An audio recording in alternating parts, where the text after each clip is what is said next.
We're back with the Republican Congressman Jason Chaffetz of Utah. He's chairman of the Oversight and Government Reform Committee, and we want to talk to him about newly revealed conversations between the State Department and the FBI about Hillary Clinton's classified emails. But first, let's get the latest from CNN senior political correspondent Brianna Keilar. Brianna, critics say a State Department official tried to make a deal with the FBI over a Clinton email. What's the latest?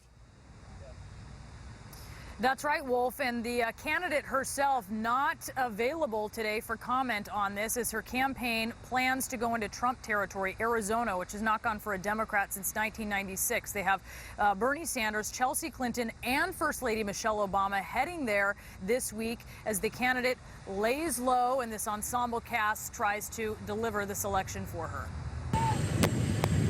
Hillary Clinton off the campaign trail to prepare for her third and final debate, leaving the campaigning up to her big-name surrogates. I am so tired of hearing the other side tell me how America is going to hell in a handbasket.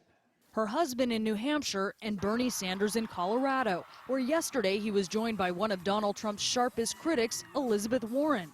I am proud that we are a party that doesn't debate who has the smallest hands,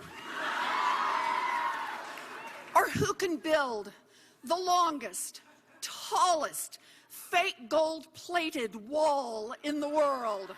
A Boston Globe analysis of Clinton's campaign schedule in the past 2 months finds that she has done far fewer events than her GOP rival and the nominees of both parties from the two previous elections. But Clinton is leading Trump nationally by 8 points in CNN's most recent poll of polls. And she has a big money advantage, $152 million on hand compared to Trump's $75 million going into October. The Trump campaign and congressional Republicans today are pouncing on newly released FBI interview notes from the Clinton investigation.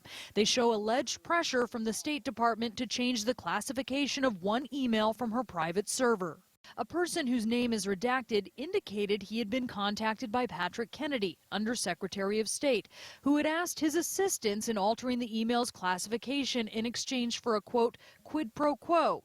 The person whose name is redacted advised that in exchange for marking the email unclassified, State would reciprocate by allowing the FBI to place more agents in countries where they are presently forbidden. Another FBI official says the State Department asked for a review of that email, but it was the FBI that brought up the personnel issue. The FBI says the information was never downgraded. The State Department denies wrongdoing.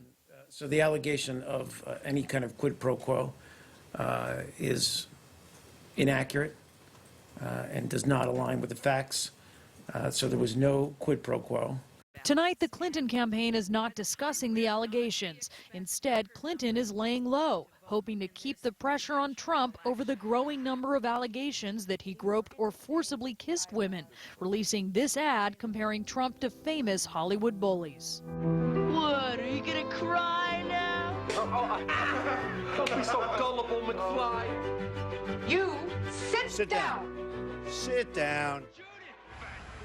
As Hillary Clinton remains out of sight today, Wolf, preparing for the debate. This is, and the fact that she's remained out of sight a lot recently, it's a tacit acknowledgement by her campaign that while they think they have a chance with some voters who may be newly turned off to Donald Trump, it's not necessarily because they're enamored of Hillary Clinton. And so they think that her time is best spent preparing for the debate and letting Donald Trump's controversies take up a lot of the attention.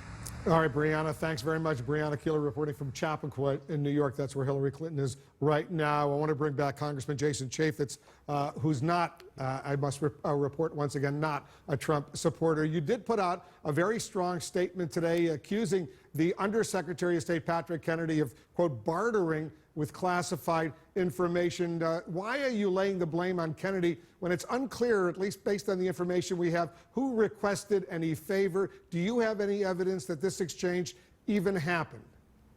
Yes, I do, because it's in the FBI notes. It was an FBI document that said, from the FBI's perspective, that they were engaged with Patrick Kennedy, the Undersecretary for Management, direct report to Hillary Clinton, that they were engaged in a quid pro quo. That is a quote right out of their report. And remember, but it's sort of unclear, Congressman, they were under subpoena. Who raised the issue first? The FBI agent who was talking with Kennedy, or Kennedy, who came up with this so-called quid pro quo idea, the State Department allowing more FBI agents to serve at embassies around the world, or the declassification of this Hillary Clinton email on the private server? Whose idea was it first?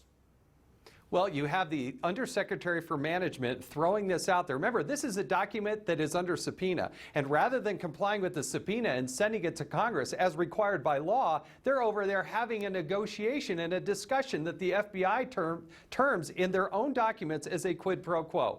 I'm not exactly definitive or sure whose idea it was first, but you have one party saying, I've got slots overseas that I really need. You have another one saying, I need to change the classification of an email to protect Hillary Clinton, and they have this discussion, and it goes on for some time. It's not like, hey, this was just quick. It went up the food chain. It was being negotiated. It was being discussed.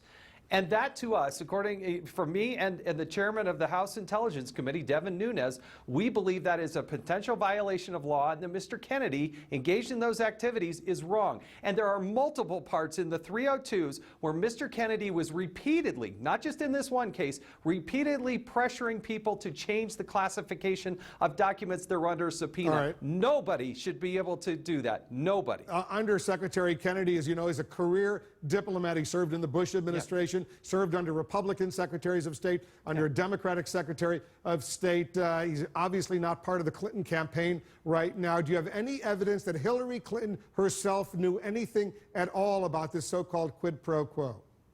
No, I don't. To say that Hillary Clinton directed this, I have no evidence of this. But you have a person who directly reports to Hillary Clinton. You also have, in these 302s, Hillary Clinton's own attorneys at Williams & Conley left their employment at Williams & Conley, went to work at the State Department. You have a State Department career employee said that upstairs on the 7th floor they were operating, and I quote, a shadow government, end quote. So instead of Hillary Clinton just opening up, saying, hey, I made a mistake, let's get all these documents out there, as she has said, that is not true. Her actions were to bring in her own attorneys, push aside the career employees, and make these determinations with her own personal attorneys rather than the career employees. But that is so wrong. You know the FBI director, James Comey, and other FBI officials, they knew all about this so-called quid pro quo, and they decided not to recommend any criminal charges against Hillary Clinton. You have a problem with that?